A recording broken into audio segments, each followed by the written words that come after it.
సేవకులకి నేనే బాధ్యుడని. 18:20 18:20 చెప్తుంది, నా సేవకులకి నేనే బాధ్యుడు అని. ಪ್ರೇಯರ್ ಮಾಡಿಲ್ಲ. ಹಲ್ಲೆಲೂಯಾ. హల్లెలూయా. ದೇವರ ವಾಕ್ಯ ಹೇಳ್ತದೆ, ಅವರು ನನ್ನ ಪಾಲು ಅಂತ ದೇವರು ಹೇಳ್ತಾ ಇದ್ದಾರೆ. దేవుని వాక్యం చెప్తుంది, వాళ్ళు నా పాలు అని దేవుని వాక్యం ನನ್ನ చెప్తుంది. ಸ್ವಾಸ್ಥ್ಯವು.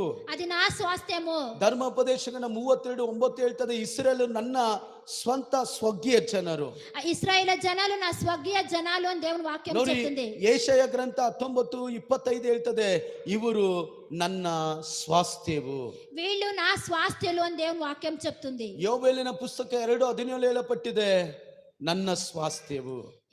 నా స్వాస్థ్యులు. 1 ಪೇತ್ರ 5:3 ಹೇಳಪಟ್ಟಿದೆ, ಇದು ನನ್ನ ಮಂದೆಯು.